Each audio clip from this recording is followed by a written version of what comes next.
6. As raízes da moralidade. Por que somos bons? Estranha é nossa situação aqui na Terra. Cada um de nós vem para uma curta passagem, sem saber por quê, ainda que algumas vezes tentando adivinhar um propósito. Do ponto de vista da vida cotidiana, porém, de uma coisa sabemos: o homem está aqui pelo bem de outros homens. Acima de tudo, daqueles de cujos sorrisos e bem-estar nossa própria felicidade depende. Albert Einstein. Muitas pessoas religiosas acham difícil imaginar como, sem a religião, é possível ser bom, ou mesmo querer ser bom. Discutirei esse tipo de questionamento neste capítulo, mas as dúvidas vão mais longe e levam algumas pessoas religiosas a paroxismos de ódio contra aqueles que não compartilham de sua fé. Trata-se de uma coisa importante, porque considerações morais se escondem por trás de atitudes religiosas em relação a outros tópicos que não têm ligação real com a moralidade. Boa parte da oposição ao ensinamento da evolução não tem nenhuma conexão com a evolução em si, ou com qualquer coisa de científico, mas é incitada por uma revolta moral. Isso vai desde o ingênuo: se você ensinar às crianças que elas evoluíram dos macacos, elas vão agir como macacos, até a motivação subjacente mais sofisticada para toda a estratégia do design inteligente, como impiedosamente desnudada por Barbara Forrest e Paul Gross em Creationism's Trojan Horse: The Wedge of Intelligent Design. Cavalo de Troia do criacionismo, a consolidação do design inteligente. Recebo grandes quantidades de cartas de leitores de meus livros. Nota: mais do que posso responder de forma adequada, fato pelo qual peço desculpas. A maioria delas agradável e entusiasmada, algumas com críticas úteis e umas poucas horríveis e até cruéis. E as mais horríveis de todas, lamento dizer, são quase invariavelmente motivadas pela religião. Tal abuso tão anticristão costuma ser sentido por aqueles que são considerados inimigos do cristianismo. Aqui, por exemplo, está uma carta publicada na internet e endereçada a Brian Fleming, autor e diretor de The God Who Wasn't There, O Deus que não estava lá. Um filme sincero e emocionante que prega o ateísmo. Intitulada Queime Enquanto Damos Risada e datada de 21 de dezembro de 2005, a carta a Fleming diz o seguinte: vocês têm mesmo muita cara de pau. Queria pegar uma faca, destripar vocês, seus idiotas, e gritar de alegria quando suas tripas saírem para fora bem na sua frente. Vocês estão tentando deflagrar uma guerra santa, em que algum dia eu, e outros como eu, posso ter o prazer de tomar medidas como a mencionada acima. O autor, nesse ponto, parece admitir, com um certo atraso, que seus termos não são muito cristãos, pois prossegue mais caridoso. No entanto, Deus nos ensina a não buscar a vingança, mas a rezar por aqueles como vocês. Sua caridade, porém, dura pouco.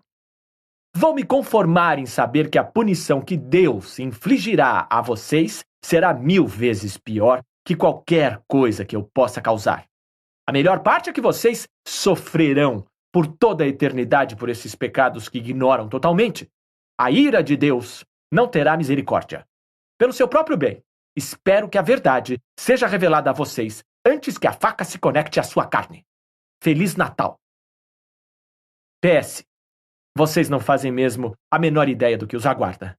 Agradeço a Deus por não ser vocês. Acho genuinamente intrigante que uma mera diferença de opiniões teológicas possa gerar tamanha virulência. Segue uma amostra das cartas ao editor da revista Free Thought Today, publicada pela Fundação pela Liberdade da Religião, Freedom from Religion Foundation, FFRF, que faz campanhas pacifistas contra a erosão da separação constitucional entre a igreja e o Estado. Olá, comedores de queijo asquerosos! Tem muito mais de nós cristãos que de vocês, seus otários.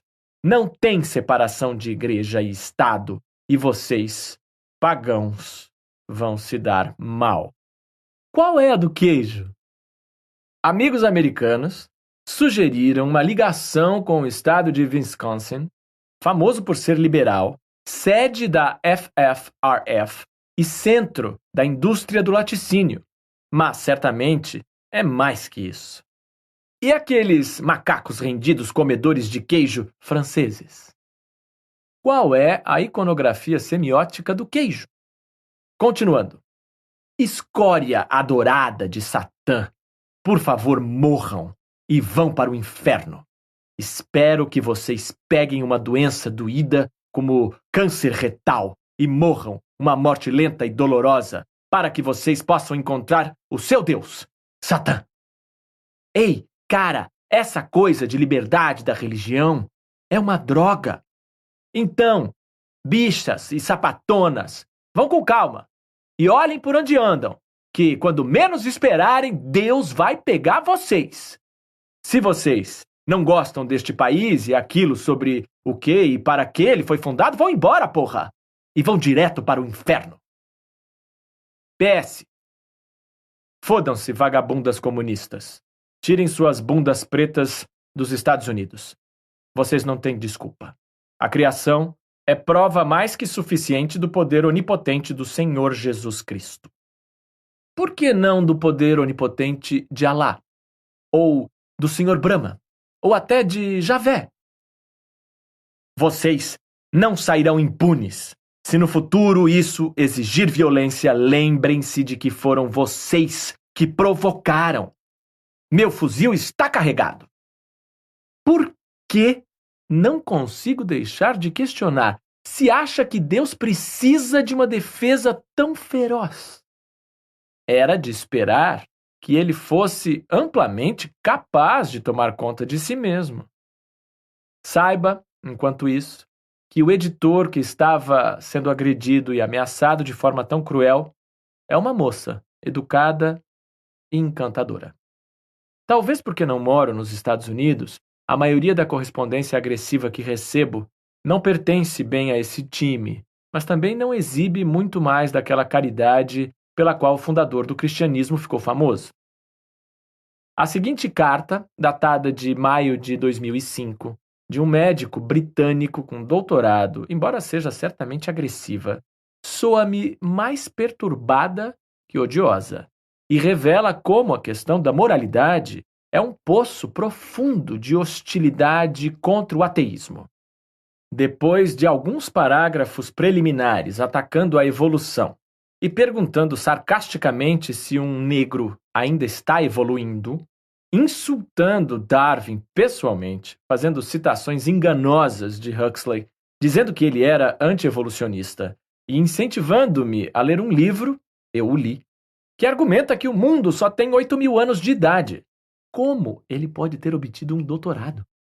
Ele conclui: seus livros, seu prestígio em Oxford, tudo que você ama na vida e já conseguiu conquistar, são um exercício de inutilidade completa. A pergunta-desafio de Camus torna-se inescapável. Por que não cometemos suicídio, todos nós? Sua visão de mundo realmente tem esse tipo de efeito sobre estudantes e muitas outras pessoas. Que nós todos evoluímos pelo acaso cego, do nada, e retornamos ao nada. Mesmo se a religião não fosse verdade, é melhor, muito melhor, acreditar em um mito nobre como o de Platão, se ele traz paz de espírito enquanto vivemos. Mas sua visão de mundo leva à ansiedade, à dependência das drogas, à violência, ao niilismo, ao hedonismo, à ciência Frankenstein e ao inferno na Terra e à Terceira Guerra Mundial. Fico imaginando se você é feliz em seus relacionamentos pessoais. Divorciado? Viúvo? Gay? Aqueles como você nunca são felizes. Ou então não se esforçariam tanto para provar que não existe felicidade nem significado em nada. O sentimento dessa carta, se não seu tom, é típico de muitas delas. O darwinismo acredita essa pessoa. É inerentemente nihilista, ensinando que evoluímos pelo acaso cego.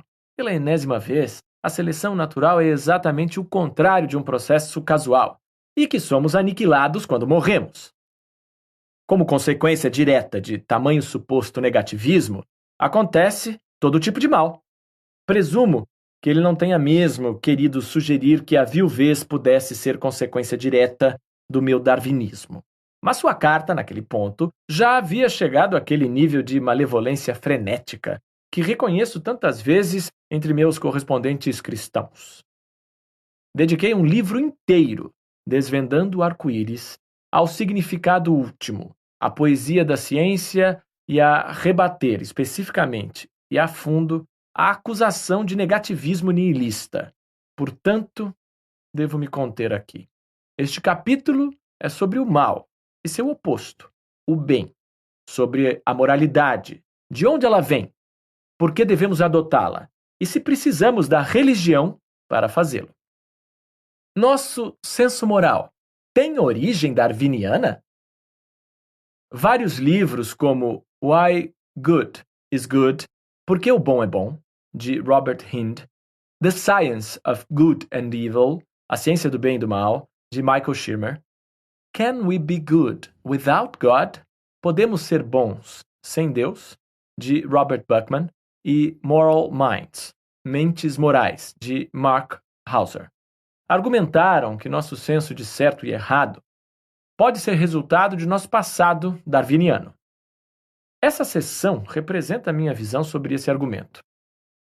À primeira vista, a ideia darwiniana de que a evolução é impulsionada pela seleção natural parece inadequada para explicar bondades como a que possuímos, ou nosso sentimento de moralidade, decência, empatia e piedade.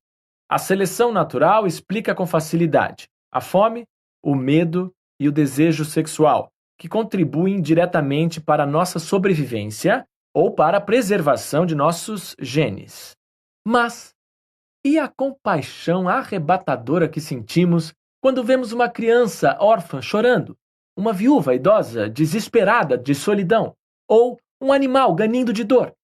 O que nos fornece o fortíssimo impulso de mandar uma doação anônima em dinheiro ou roupas para vítimas do tsunami do outro lado do mundo, que jamais encontraremos e que dificilmente devolverão o favor? De onde vem o bom samaritano que existe em nós? A bondade não é incompatível com a teoria do gene egoísta? Não. Esse é um equívoco comum na compreensão da teoria, um equívoco perturbador e, analisando em retrocesso, previsível.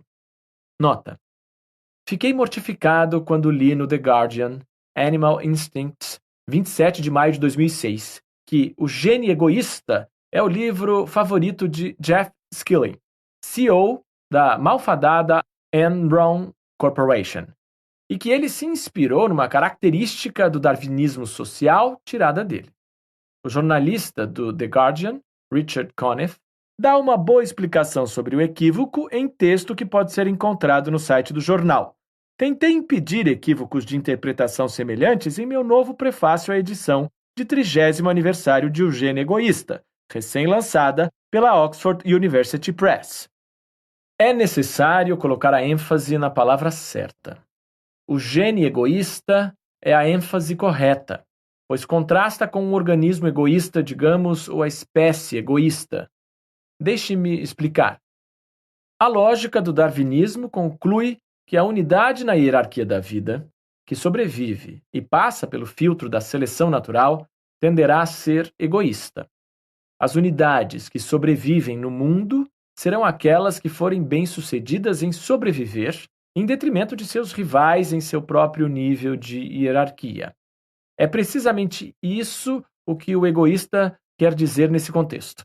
A questão é: qual é o nível da ação?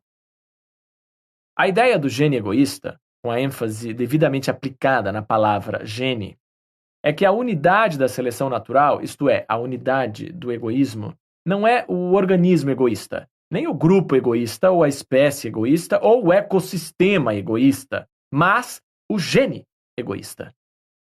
É esse gene que, na forma de informação, ou sobrevive por muitas gerações, ou não sobrevive. Diferentemente do gene e talvez do meme, o organismo, o grupo e a espécie não são o tipo certo de entidade para funcionar como unidade nesse sentido, porque não fazem cópias exatas de si mesmos e não competem num universo de unidades autorreplicantes. Isso é exatamente o que os genes fazem, e essa é a justificativa, essencialmente lógica, para destacar o gene como a unidade de egoísmo no sentido especial e darwiniano de egoísmo. O modo mais óbvio de os genes garantirem sua sobrevivência egoísta em relação a outros genes é programando organismos isolados para que eles sejam egoístas. Há muitas circunstâncias em que a sobrevivência de um organismo isolado favorecerá a sobrevivência dos genes que viajam dentro dele. Mas as circunstâncias diferentes favorecem táticas diferentes. Existem circunstâncias que não são especialmente raras, em que os genes garantem sua sobrevivência egoísta, influenciando os organismos a agir de forma altruísta. Essas circunstâncias são hoje bastante bem compreendidas e encaixam-se em duas categorias principais. Um gene que programa organismos isolados para favorecer seus parentes genéticos é estatisticamente mais propenso a beneficiar cópias de si mesmo. A frequência de um gene como esse pode aumentar no universo genético até o ponto em que o altruísmo entre os pares se transforme em norma. Tratar bem o filho dos outros é o exemplo óbvio, mas não é o único. Abelhas, vespas, formigas, cupins e, em menor proporção, determinados vertebrados, como o rato toupeira pelado, os suricatos e os pica-paus boloteiros, desenvolveram sociedades em que os irmãos mais velhos tomam conta dos mais novos, com quem eles provavelmente compartilham os genes para cuidar. Em geral, como mostrou meu falecido colega W. D. Hamilton, os animais tendem a cuidar de familiares, defendê-los, dividir recursos com eles, adverti-los de perigos e mostrar altruísmo em relação a eles por causa da probabilidade estatística de que aquele parente tenha cópias dos mesmos genes. O outro tipo principal de altruísmo, para o qual há uma razão darwiniana bem explicada, é o altruísmo recíproco. Coce as minhas costas, que eu coço as suas. Essa teoria, apresentada pela primeira vez na biologia evolutiva por Robert Trivers e frequentemente expressa na terminologia matemática da teoria dos jogos, não se apoia no compartilhamento de genes. Na verdade, ela funciona tão bem quanto, e talvez até melhor, entre membros de espécies totalmente diferentes, situação em que muitas vezes é chamada de simbiose. O princípio é a base de todo o comércio e dos escambos também para os seres humanos. O caçador precisa de uma lança e o ferreiro quer carne. A assimetria serve de intermediária para o acordo.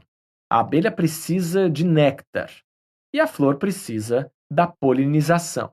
As flores não voam, portanto, pagam as abelhas na moeda do néctar, pelo aluguel de suas asas. Pássaros, chamados indicadores, encontram as colmeias de abelhas, mas não conseguem penetrar nelas. Os ratéis conseguem entrar nas colmeias, mas não têm asas para procurá-las. Os indicadores levam os ratéis, e às vezes os homens, até o mel, com um voo especialmente chamativo, que não tem nenhum outro objetivo. Os dois lados beneficiam-se com a transação. Pode haver um pote de ouro sob uma pedra que seja pesada demais para ser removida pelo autor da descoberta. Ele pede ajuda de outras pessoas, mesmo que tenha de dividir o ouro, porque sem a ajuda ficaria sem ouro nenhum. Os reinos vivos estão cheios desses relacionamentos mutualistas. Búfalos e pica-bois, lobélias e beija-flores, garoupas e bodiões limpadores, vacas e os micro-organismos de seu sistema digestivo. O altruísmo recíproco funciona por causa das assimetrias nas necessidades e na capacidade de satisfazê-las. É por isso que ele funciona especialmente bem entre espécies diferentes. As assimetrias são maiores. Entre os seres humanos, as duplicatas e o dinheiro são dispositivos que permitem um intervalo de tempo entre as transações. Os dois lados do negócio não precisam entregar os bens simultaneamente, mas podem ficar devendo para o futuro ou mesmo negociar a dívida com outras pessoas. Que eu saiba, nenhum animal não humano possui um equivalente direto do dinheiro. Mas a memória da identidade individual faz o mesmo papel de maneira mais informal. Morcegos vampiros descobrem em que outros indivíduos de seu grupo social podem confiar, quem paga suas dívidas em sangue regurgitado e quais são os que trapaceiam. A seleção natural favorece os genes que predisponham os indivíduos em relacionamentos em que haja necessidade assimétrica e oportunidade, a ajudar quando podem e a solicitar favores quando não podem. Ela também favorece a tendência a lembrar-se de obrigações, a guardar ressentimentos, a policiar relacionamentos de troca e a punir traidores que aceitam favores, mas não os fazem quando chega a sua vez. Pois sempre haverá traidores. E as soluções estáveis para os enigmas de altruísmo recíproco da teoria dos jogos sempre envolvem um elemento de punição para os traidores. A teoria matemática permite duas categorias amplas de solução estável para jogos desse tipo.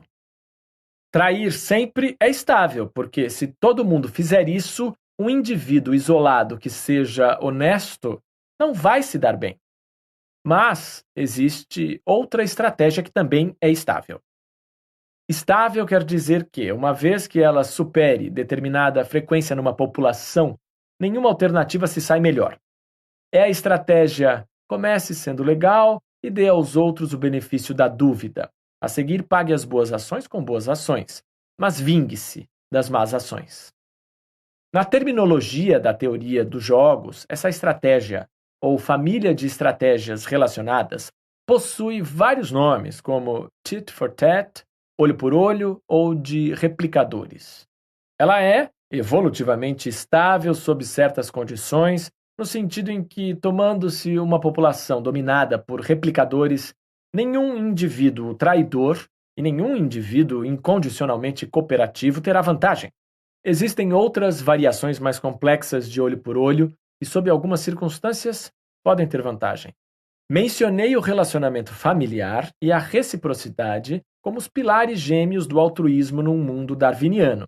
Mas existem estruturas secundárias que se apoiam nesses pilares. Especialmente na sociedade humana, com a linguagem e as fofocas, a reputação é importante. Um indivíduo pode ter reputação de bondade e generosidade. Outro indivíduo pode ter reputação de não ser confiável, por trapacear e descumprir acordos. Outro pode ter reputação de generosidade quando a confiança já se consolidou, mas de punir impiedosamente as traições. A teoria bruta do altruísmo recíproco prevê que animais de qualquer espécie baseiem seu comportamento na resposta inconsciente a essas características em seus iguais. Nas sociedades humanas ainda há o poder que a linguagem tem para espalhar reputações, normalmente na forma de fofoca. Você não precisa ter sido pessoalmente vítima do fato de o fulano não ter querido pagar as bebidas no bar quando chegou a vez dele. Houve boatos de que fulano é mão de vaca, ou, para acrescentar uma complicação irônica ao exemplo, que cicrano é um fofoqueiro incorrigível. A reputação é importante, e os biólogos reconhecem o valor de sobrevivência darwiniana não só em ser um bom replicador, mas também em cultivar uma reputação de bom replicador. O livro As Origens da Virtude, de Matt Ridley, além de ser uma explicação lúcida sobre o campo da moralidade darwiniana, é especialmente bom no que diz respeito à reputação. Nota: a reputação não se restringe aos seres humanos. Foi recentemente demonstrado que ela se aplica a um dos casos clássicos do altruísmo recíproco em animais: o relacionamento simbiótico entre o pequeno peixe limpador e seus clientes, os peixes maiores. Num experimento engenhoso, um bodião limpador específico, o Labroides dimidiatus, que já tivesse sido observado pelo potencial cliente limpando diligentemente, tinha mais chance de ser escolhido pelo cliente que outros limpadores rivais que tivessem sido vistos negligenciando a limpeza. Veja R. Bichery e A. S. Grutter, Image Scoring and Cooperation in a Cleaner Fish Mutualism. Avaliação de imagem e cooperação no mutualismo do peixe limpador. Nature, 441, 22 de junho de 2006. Páginas 975 a 978. O economista americano, de origem norueguesa, Thorstein Veblen, e, de um jeito bastante diferente, o zoólogo israelense Amos Zahavi, acrescentaram uma ideia ainda mais fascinante. A doação altruísta pode ser uma propaganda de dominância ou superioridade. Os antropólogos conhecem esse fenômeno como efeito potlatch, o nome do costume pelo qual chefes rivais de tribos do noroeste do Pacífico competem entre si em duelos de festas de uma generosidade destrutiva. Nos casos extremos, o entretenimento retaliatório prossegue até que um dos lados esteja reduzido à penúria, e o vencedor não fica numa situação muito melhor. O conceito de Veblen de consumo conspícuo tem grande impacto sobre vários observadores do cenário moderno. A contribuição de Zahavi, desprezada por muitos anos pelos biólogos, até ser ratificada pelos brilhantes modelos matemáticos do teórico Alan Grafen, oferece uma versão evolutiva da ideia do potlatch. Zahavi estuda zaragateiros árabes, pequenos pássaros marrons que vivem em grupos sociais e reproduzem-se de forma cooperativa. Como muitos passarinhos, os zaragateiros dão gritos de alerta e também doam alimentos entre si. Uma investigação darwiniana padrão sobre tais atos de altruísmo procuraria, em primeiro lugar, por relações de replicação e de laços familiares entre os pássaros. Quando um zaragateiro alimenta seu companheiro, faz isso na expectativa de ser alimentado depois? Ou o beneficiário do favor é um parente genético próximo? A interpretação de Zahavi é radicalmente surpreendente. Os zaragateiros, dominantes, afirmam sua dominância alimentando os subordinados. Para usar o tipo de linguagem antropomórfica que Zahavi adora, o pássaro dominante está dizendo o equivalente a: olhe como sou superior em relação a você, posso até lhe dar comida. Ou, olhe como sou superior, posso até ficar vulnerável de propósito às águias, parando num ramo alto, agindo como sentinela, para alertar o resto do grupo que está comendo no chão. As observações de Zahavi e seus colegas sugerem que os zaragateiros competem ativamente pelo perigoso papel de sentinela. E quando um zaragateiro subordinado tenta oferecer comida a um indivíduo dominante, a aparente generosidade é rejeitada com violência. A essência da ideia de Zahavi é que a propaganda de superioridade ganha autenticidade por seu custo. Só um indivíduo genuinamente superior pode se dar ao luxo de propagandear esse fato como um presente caro. Os indivíduos compram o sucesso, por exemplo, na atração de parceiros, através de demonstrações caras de superioridade, incluindo a generosidade ostentatória e as situações de perigo cujo objetivo é ser vistas pelo público. Temos agora 4 bons motivos darwinianos para que os indivíduos sejam altruístas, generosos ou morais uns com os outros. Em primeiro lugar, há o caso especial do parentesco genético. Em segundo, há a replicação, o pagamento dos favores recebidos e a execução de favores antecipando seu pagamento. Depois desses vem, em terceiro lugar, o benefício darwiniano de adquirir uma reputação de generosidade e bondade. E, em quarto, Se Zahavi estiver certo, vem o benefício adicional específico da generosidade conspícua como forma de comprar uma propaganda autêntica e impossível de falsificar. Pela maior parte de nossa pré-história, os seres humanos viveram sob condições que teriam favorecido fortemente a evolução de todos os 4 tipos de altruísmo. Morávamos em aldeias, ou, antes, em bandos nômades independentes, como os dos babuínos, parcialmente isolados em relação a bandos ou aldeias vizinhos. A maioria dos outros membros de nosso bando teria sido formada por familiares, com uma relação mais próxima a você que os membros de outros bandos. Muitas oportunidades para a evolução do altruísmo familiar. E, parente ou não, você tenderia a encontrar sempre os mesmos indivíduos ao longo de sua vida, condições ideais para a evolução do altruísmo recíproco. Essas também são as condições ideais para a construção de uma reputação de altruísmo e, ao mesmo tempo, as condições ideais para propagandear a generosidade conspícua. Por qualquer um desses 4 caminhos, as tendências genéticas para o altruísmo teriam sido favorecidas nos primeiros seres humanos. Dá para entender com facilidade por que nossos ancestrais pré-históricos seriam bons com seu próprio grupo, mas cruéis, até o ponto da xenofobia para com outros grupos. Mas por que, agora que a maioria de nós mora em grandes cidades, onde não somos mais cercados pelos parentes, e onde todo dia encontramos indivíduos que nunca mais veremos na vida, por que ainda somos tão bons uns com os outros, e às vezes até com outros que se imaginaria pertencerem a um grupo de fora? É importante não exagerar o alcance da seleção natural.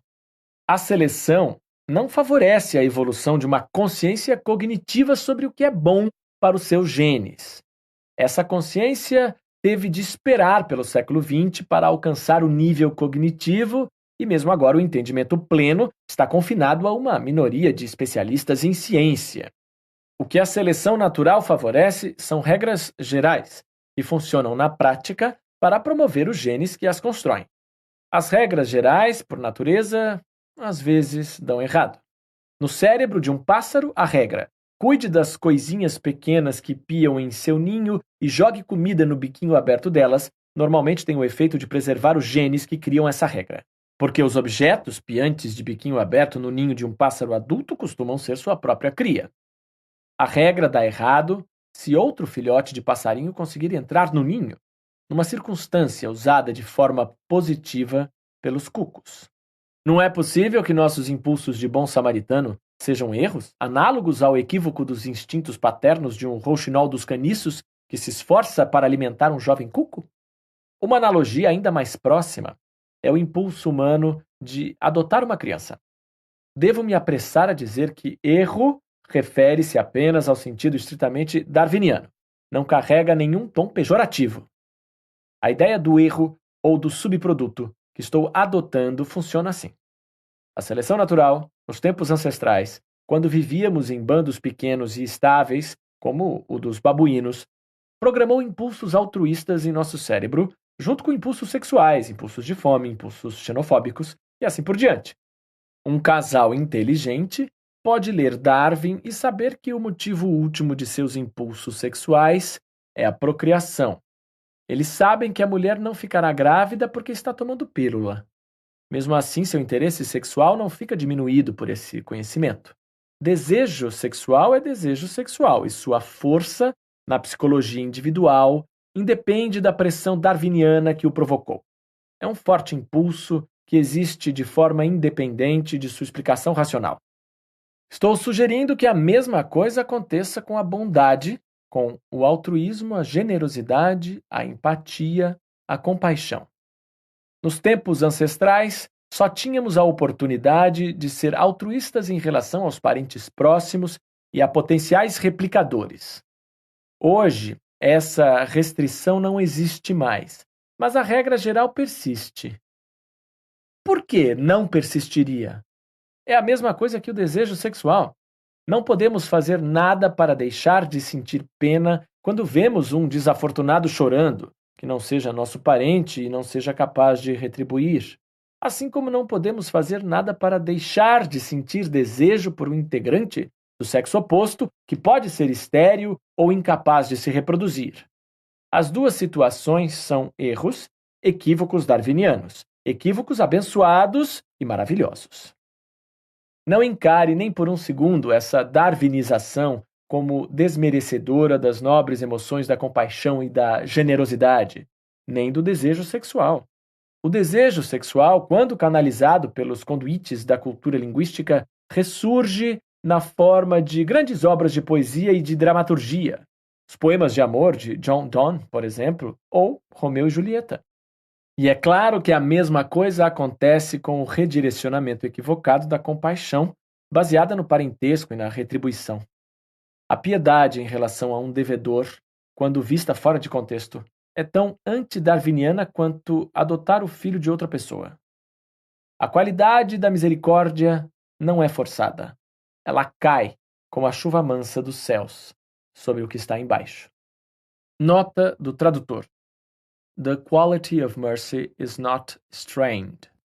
It droppeth as the gentle rain from heaven upon the place beneath. O desejo sexual é a força que impulsiona uma grande proporção da ambição e do esforço humanos, e boa parte dela constitui um erro.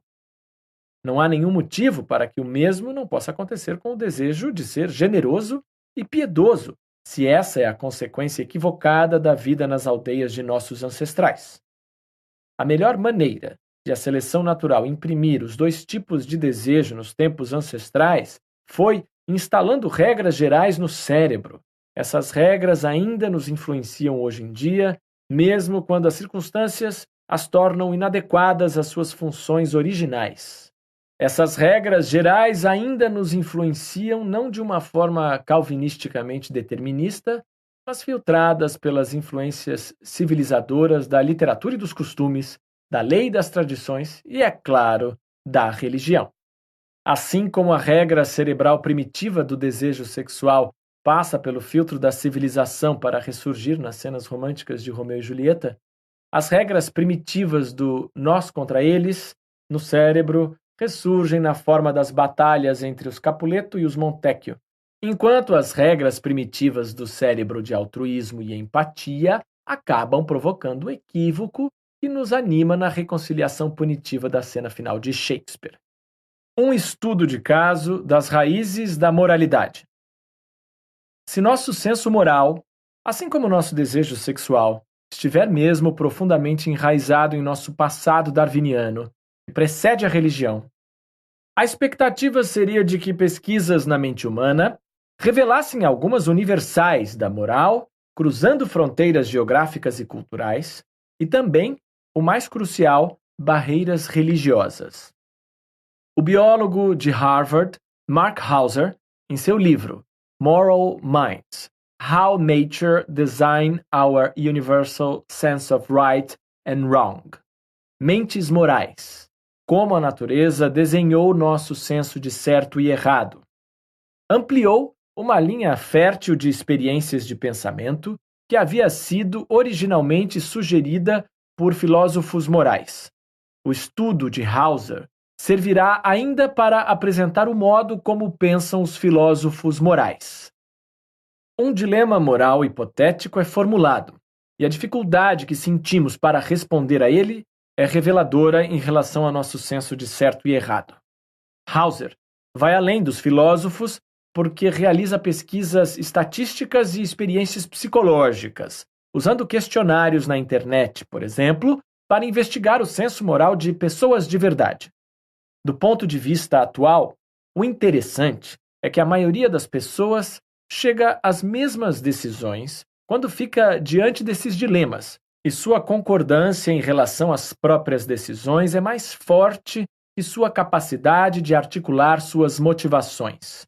É o que esperaríamos se tivéssemos um senso moral que esteja impresso em nosso cérebro, como nosso instinto sexual ou nosso medo de altura, ou, como Hauser prefere dizer, como nossa capacidade para a linguagem. Os detalhes variam de cultura para cultura, mas a estrutura subjacente da gramática é universal. Como veremos, o modo como as pessoas respondem a esses testes morais e sua incapacidade de articular suas motivações parece ser, em grande parte, independente de suas crenças religiosas ou da ausência delas.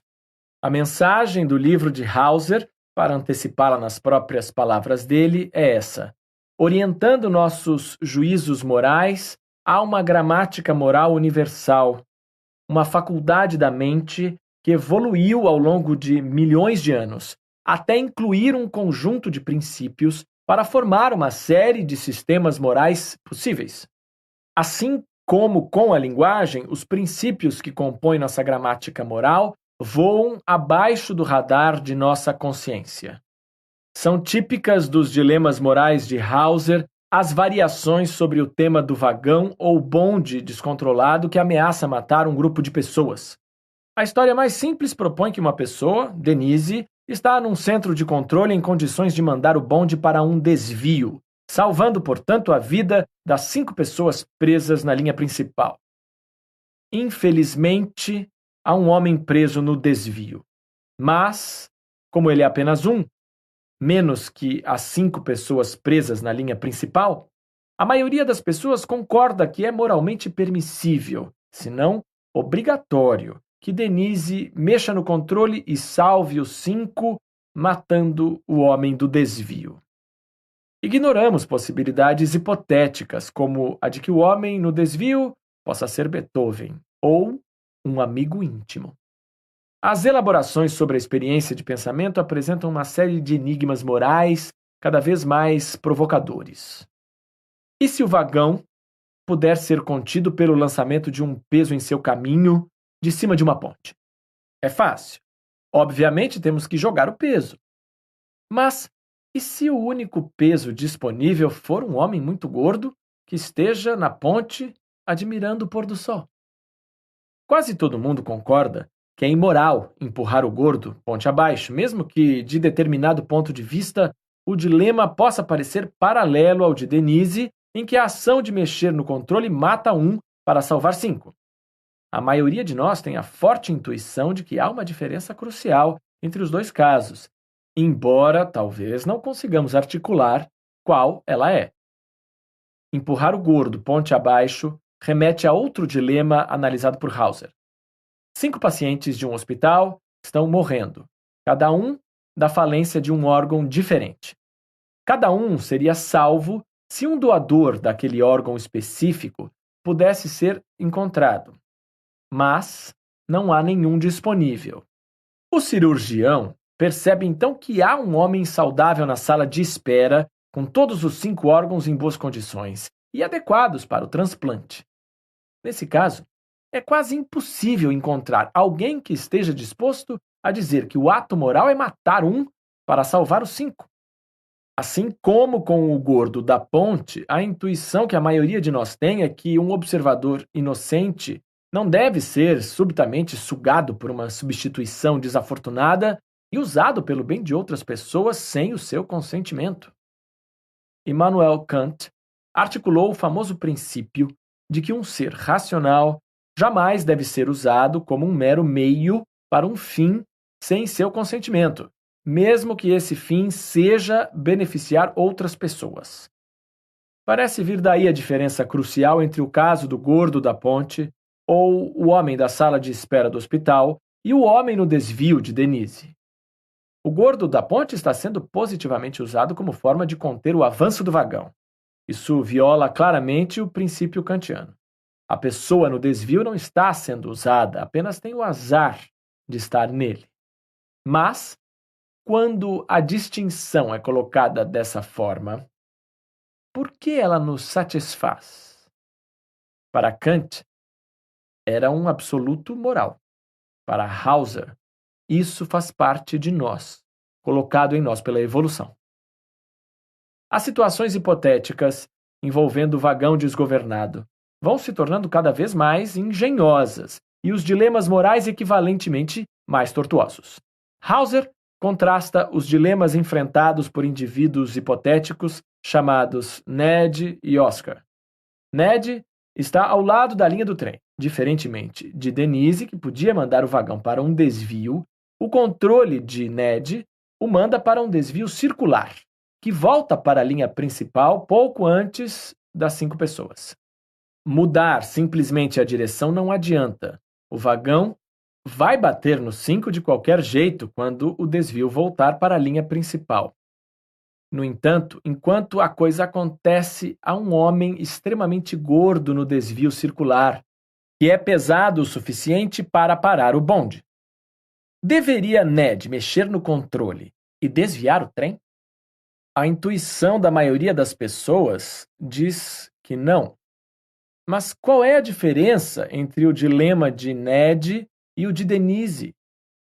Presume-se que as pessoas estejam intuitivamente aplicando o princípio de Kant.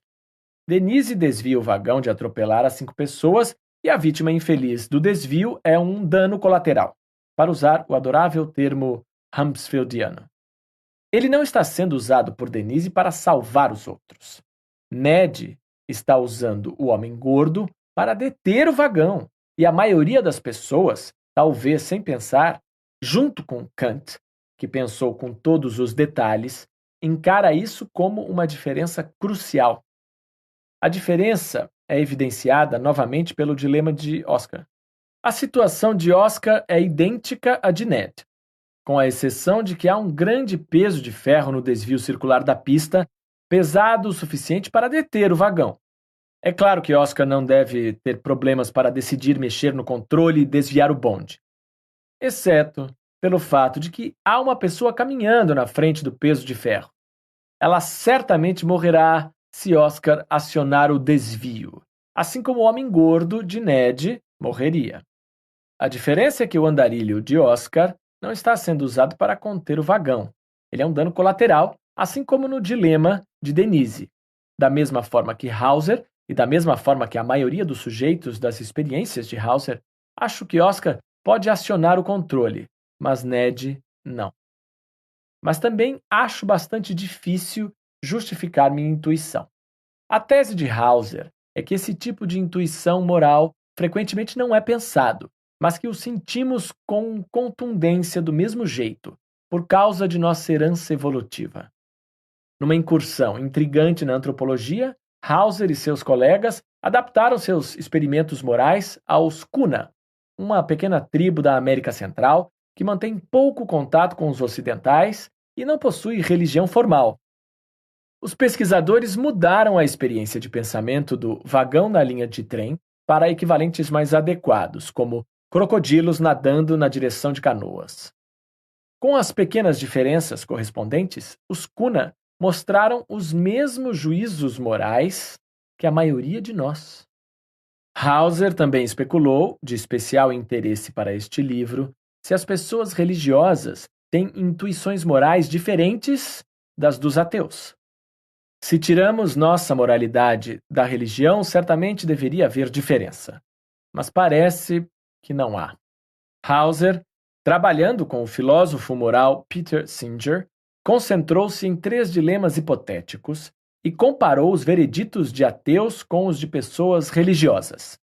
Em cada um dos casos, pediu-se aos entrevistados que escolhessem qual atitude hipotética seria moralmente obrigatória, permissível ou proibida.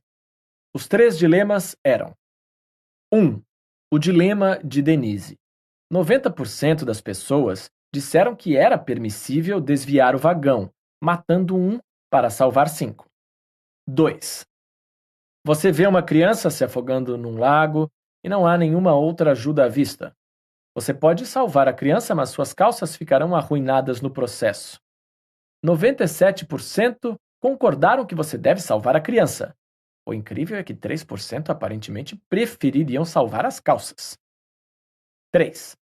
O dilema do transplante de órgãos descrito anteriormente. 97% dos entrevistados concordaram que é moralmente proibido capturar a pessoa saudável da sala de espera e matá-la para usar seus órgãos, salvando assim 5 pessoas. A principal conclusão do estudo de Hauser e Singer foi que não há diferença estatisticamente significativa entre ateus e crentes religiosos na elaboração desses juízos. Esse fato parece compatível com a opinião minha e de muitas outras pessoas de que não precisamos de Deus para sermos bons ou maus. Se Deus não existe, por que ser bom? Apresentada assim, a pergunta soa realmente ignóbil. Quando uma pessoa religiosa dirige-a desse jeito para mim, e muitas fazem isso, minha tentação imediata é lançar o seguinte desafio. Você realmente quer me dizer que o único motivo para você tentar ser bom é para obter a aprovação e a recompensa de Deus? Ou para evitar a desaprovação dele e a punição? Isso não é moralidade, é só bajulação, puxação de saco. Está preocupado com a grande câmera de vigilância dos céus ou com um pequeno grampo de dentro da sua cabeça que monitora cada movimento seu, até seus pensamentos mais ordinários. Como disse Einstein, se as pessoas são boas só porque temem a punição e esperam a recompensa, então nós somos mesmo uns pobres coitados. Michael Shermer, em The Science of Good and Evil, acha que a pergunta encerra o debate. Se você acha que, na ausência de Deus, cometeria roubos, estupros e assassinatos, revela-se uma pessoa imoral e faríamos bem em nos manter bem longe de você. Se, por outro lado, você admite que continuaria sendo uma boa pessoa, mesmo quando não estiver sob a vigilância divina, você destruiu fatalmente a alegação de que Deus é necessário para que sejamos bons. Suspeito que boa parte das pessoas religiosas realmente ache que a religião é o que as motiva a serem boas, especialmente se elas pertencem a uma daquelas crenças que exploram sistematicamente a culpa pessoal. A mim, me parece que é preciso uma dose muito baixa de autoestima para achar que, se a crença em Deus desaparecesse repentinamente do mundo, todos nós nos tornaríamos hedonistas, insensíveis e egoístas, sem nenhuma bondade, caridade, generosidade, nada que mereça o nome de bondade. Acredita-se que Dostoiévski fosse dessa opinião, supostamente devido a algumas declarações que ele colocou na boca de Ivan Karamazov. Ivan observou com solenidade que não existia absolutamente nenhuma lei da natureza que fizesse o homem amar a humanidade e que, se o amor realmente existia e havia existido no mundo até então, não era por causa da lei natural, mas só porque o homem acreditava em sua própria imortalidade. Ele acrescentou, num adendo, que era exatamente aquilo que constituía a lei natural, ou seja, que uma vez que a fé do homem em sua própria imortalidade fosse destruída, não seria só sua capacidade para o amor que se esgotaria, mas também as forças vitais que sustentam a vida neste planeta. Além do mais, nada seria imoral, tudo seria permitido, até a antropofagia. E por fim, como se tudo isso não bastasse, ele declarou que para cada pessoa, como eu e você, por exemplo, que não acredita nem em Deus, nem em sua própria imortalidade, a lei natural está destinada a transformar-se imediatamente no exato contrário da lei baseada na religião que a precedia. E que o egoísmo, mesmo levando à perpetração de crimes, não seria somente permissível, mas seria reconhecido como a raison d'être essencial, mais racional e mais nobre da condição humana. Talvez por ingenuidade, tendi para uma visão menos cínica da natureza humana que a de Ivan Karamazov. Será que realmente precisamos de policiamento, seja feito por Deus ou por nós mesmos, para que não nos comportemos de modo egoísta e criminoso? Quero muito acreditar que não preciso dessa vigilância. Nem você, caro ouvinte. Por outro lado, só para enfraquecer nossa convicção, leia a experiência sobre a desilusão de Steven Pinker numa greve policial em Montreal, descrita por ele em Tábula Rasa. Quando eu era adolescente, no orgulhosamente pacífico Canadá, durante os românticos anos 1960, era um defensor fiel da anarquia de Bakunin. Ria do argumento de meus pais de que se o governo entregasse as armas, o caos tomaria conta de tudo. Nossas previsões concorrentes foram postas à prova às 8 horas da manhã do dia 17 de outubro de 1969, quando a polícia de Montreal entrou em greve. Às 11h20, o primeiro banco tinha sido roubado. Ao meio-dia, a maioria das lojas do centro da cidade havia fechado as portas por causa dos saques. Algumas horas depois, taxistas incendiaram a garagem de um serviço de aluguel de limusines que concorria com eles por passageiros do aeroporto. Um atirador assassinou um policial da província. Baderneiros invadiram hotéis e restaurantes e um médico matou um ladrão em sua casa no subúrbio. No fim do dia, 6 bancos haviam sido assaltados. 100 lojas haviam sido saqueadas. 12 incêndios haviam sido provocados. Quilos e quilos de vidros de vitrines haviam sido quebrados. E 3 milhões de dólares em prejuízos haviam sido registrados, até que as autoridades da cidade tiveram que chamar o exército. E, é claro, a polícia montada para restabelecer a ordem. Esse teste empírico decisivo deixou minha política em frangalhos. Talvez eu também seja uma poliana por acreditar que as pessoas permaneceriam boas se não fossem observadas nem policiadas por Deus.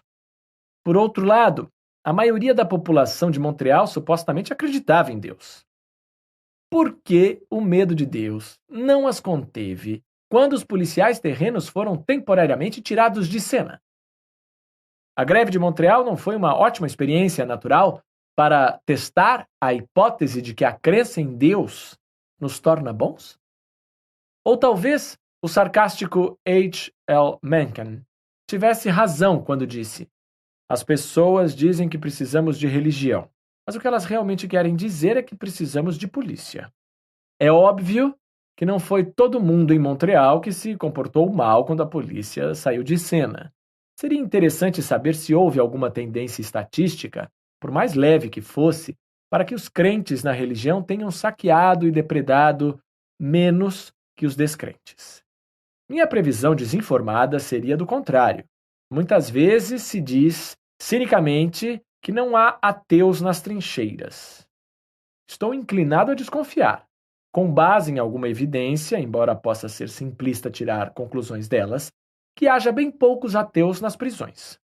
Não estou necessariamente afirmando que o ateísmo aumenta a moralidade, embora o humanismo, o sistema ético que frequentemente acompanha o ateísmo, provavelmente o faça. Outra boa possibilidade é que o ateísmo esteja correlacionado com algum terceiro fator, como um nível maior de instrução, inteligência ou ponderação, que pode contrabalançar impulsos criminosos. As evidências existentes, retiradas de pesquisas, certamente não sustentam a ideia comum de que a religiosidade está diretamente relacionada à moralidade.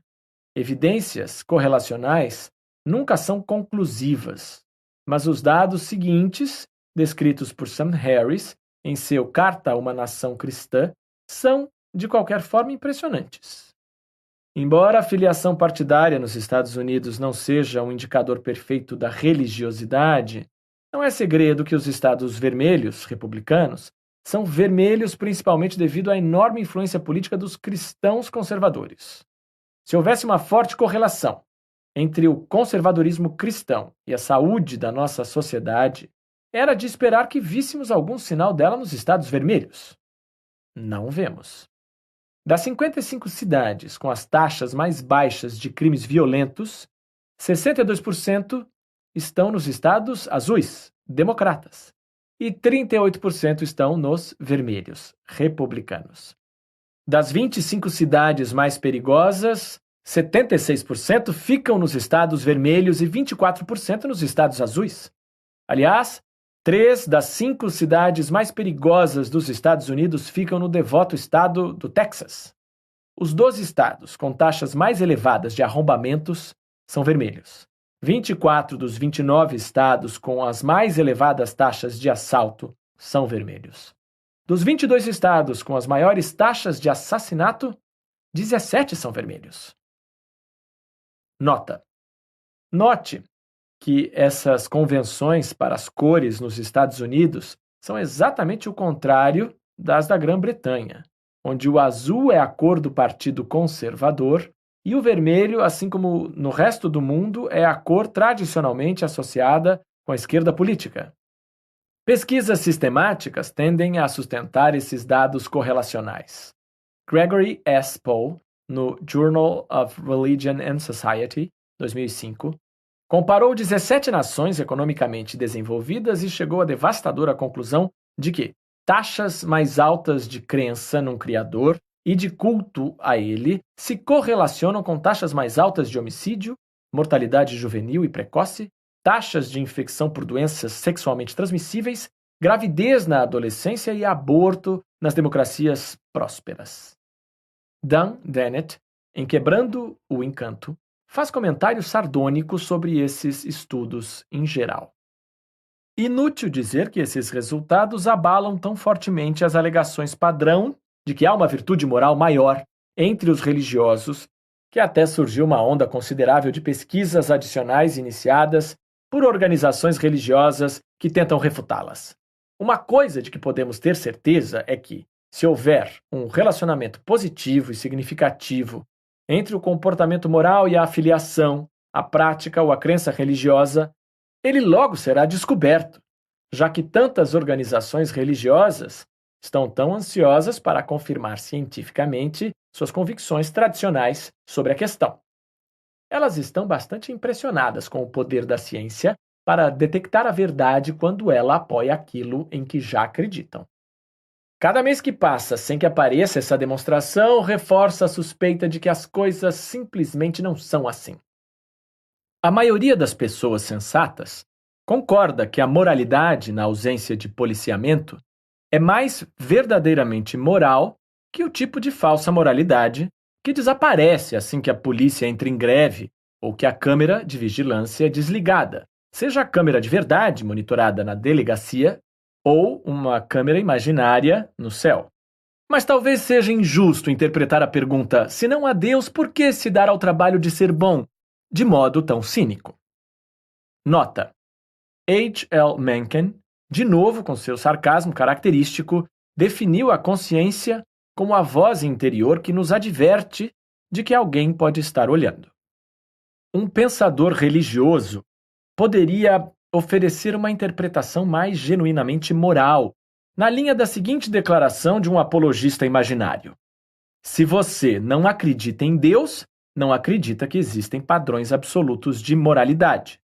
Com a maior boa vontade do mundo, você pode até querer ser uma boa pessoa, mas como vai decidir o que é bom e o que é ruim? Só a religião pode fornecer definitivamente os padrões de bem e mal. Sem a religião, você precisará construí-los. Isso seria a moralidade sem normas, uma moralidade a olho. Se a moralidade não é nada mais que uma questão de opção, Hitler poderia alegar estar sendo moral por seus próprios padrões inspirados na eugenia. E tudo o que o ateu pode fazer é ter uma escolha pessoal e viver sob uma orientação diferente. O cristão, o judeu ou o muçulmano, pelo contrário, podem afirmar que o mal tem um sentido absoluto, que vale para todos os tempos e todos os lugares, segundo o qual Hitler era completamente mau. Mesmo que fosse verdade que precisamos de Deus para ser bons, isso, obviamente, não tornaria a existência de Deus mais provável, apenas mais desejável. Muita gente não consegue enxergar a diferença. Mas não é disso que se trata aqui. Meu apologista imaginário da religião não precisa admitir que puxar o saco de Deus é a motivação religiosa para fazer o bem. A alegação dele é que, venha de onde vier a motivação para fazer o bem, sem Deus não haveria padrão para decidir o que é o bem. Cada um de nós criaria nossa própria definição de bem e agiria de acordo com ela. Princípios morais que se baseiam somente na religião, em oposição, por exemplo, à regra de ouro que normalmente é associada à religião, mas que pode ter outra origem, podem ser chamados de absolutistas. Bem é bem e mal é mal. E não vamos ficar decidindo casos isolados, por exemplo, pelo fato de alguém sofrer ou não. Meu apologista da religião defenderia que só a religião pode fornecer a base para que se decida o que é o bem. Alguns filósofos, notadamente Kant, tentaram tirar morais absolutas de fontes não religiosas. Embora fosse religioso, como era quase inevitável naquela época, nota, essa é a interpretação padrão das ideias de Kant. O destacado filósofo A. C. Grayling, porém, argumentou plausivamente, New Humanist, julho a agosto de 2006, que, embora Kant seguisse publicamente as convenções religiosas de seu tempo, na verdade ele era ateu. Kant tentou basear a moralidade no dever pelo dever, e não em nome de Deus. Seu famoso imperativo categórico convoca-nos a agir somente segundo a máxima tal que possamos, ao mesmo tempo, querer que se torne lei universal. Isso funciona direitinho para o exemplo de mentir. Imagine um mundo em que as pessoas mintam por princípio, onde a mentira seja considerada uma coisa boa e moral.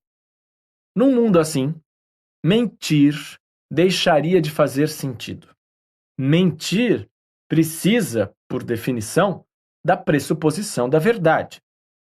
Se um princípio moral é algo que devemos desejar que todos sigam, mentir não pode ser um princípio moral, porque o próprio princípio desmoronaria, sem sentido.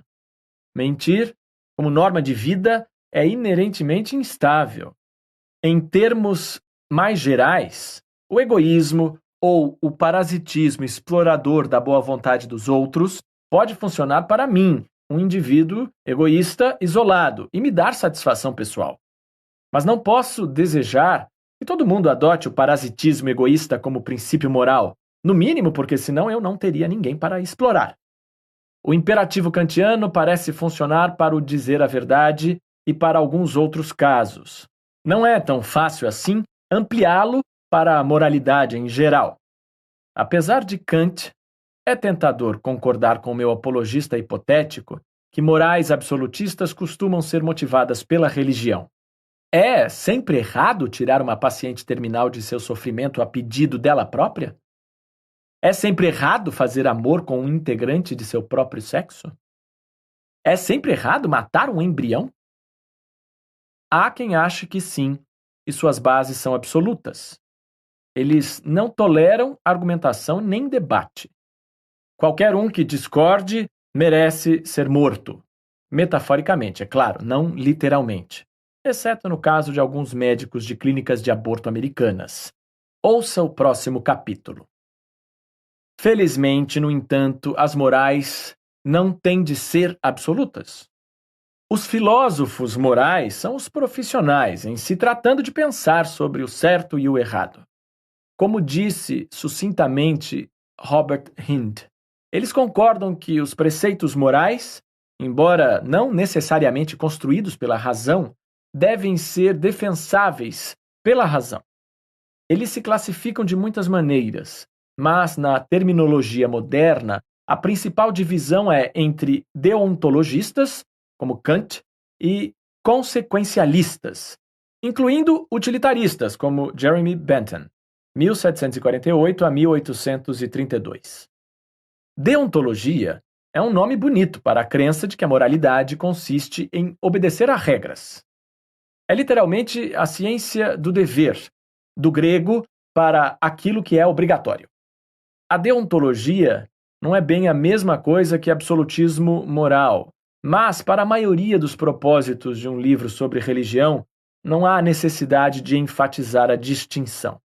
Os absolutistas acreditam que existem absolutos do certo e do errado, imperativos cuja correção não faz referência às suas consequências. Os consequencialistas acham, mais pragmaticamente, que a moralidade de uma ação deve ser julgada por suas consequências. Uma versão do consequencialismo é o utilitarismo, a filosofia associada a Bentham, a seu amigo James Mill 1773 a 1836, e ao filho dele, John Stuart Mill, 1806 a 1873. O utilitarismo é frequentemente resumido na máxima de Bentham, que é de uma imprecisão infeliz. A maior felicidade para o maior número de pessoas é a fundação das morais e da legislação. Nem todo absolutismo deriva da religião. De qualquer maneira, é muito difícil defender morais absolutistas em outras bases que não as religiosas. O único concorrente em que consigo pensar é o patriotismo, especialmente em tempos de guerra. Como disse o destacado cineasta espanhol Luis Buñuel, Deus e a pátria são um time imbatível. Eles quebram todos os recordes de opressão e derramamento de sangue. Os oficiais que trabalham no recrutamento apelam fortemente ao senso de dever patriótico de suas vítimas. Na Primeira Guerra Mundial, as mulheres entregavam plumas brancas para jovens que não estivessem fardados. Oh, não queremos perdê-lo, mas achamos que você deve ir, pois seu rei e seu país precisam que você vá. Nota do tradutor. Oh, we don't want to lose you, but we think you ought to go, for your king and your country both need you so. Trecho de uma música usada pela Inglaterra durante a Primeira Guerra para incentivar o alistamento. As pessoas ignoravam as objeções conscienciosas, mesmo as do país inimigo, porque o patriotismo era tido como uma virtude absoluta. É difícil ser mais absoluto que o meu país, certo ou errado, do soldado profissional, pois o slogan faz com que você se comprometa a matar quem quer que os políticos de algum tempo futuro resolvam chamar de inimigos. O raciocínio consequencialista pode influenciar a decisão política de ir à guerra. Mas, uma vez declarada a guerra, o patriotismo absoluto toma conta com uma força que não se vê fora da religião. Um soldado que permitir que suas ideias de moralidade consequencialista o convençam a não partir para o ataque tem grande probabilidade de enfrentar a corte marcial ou até de ser executado. O ponto de partida para esta discussão sobre filosofia moral foi uma afirmação religiosa hipotética de que, sem um Deus, as morais são relativas e arbitrárias. Deixando de lado Kant e outros filósofos morais sofisticados e dando o devido reconhecimento ao fervor patriótico, a fonte preferida da moralidade absoluta é, normalmente, algum tipo de livro sagrado, interpretado como detentor de uma autoridade que supera em muito sua capacidade histórica de justificá-la. Na realidade, os adeptos da autoridade das Escrituras demonstram uma curiosidade perturbadoramente pequena sobre as origens históricas, comumente duvidosas, de seus livros sagrados. O próximo capítulo vai demonstrar que, de qualquer jeito, as pessoas que afirmam retirar sua moral das Escrituras, na prática não fazem isso de verdade. O que é muito bom, como concordarão elas se pensarem bem.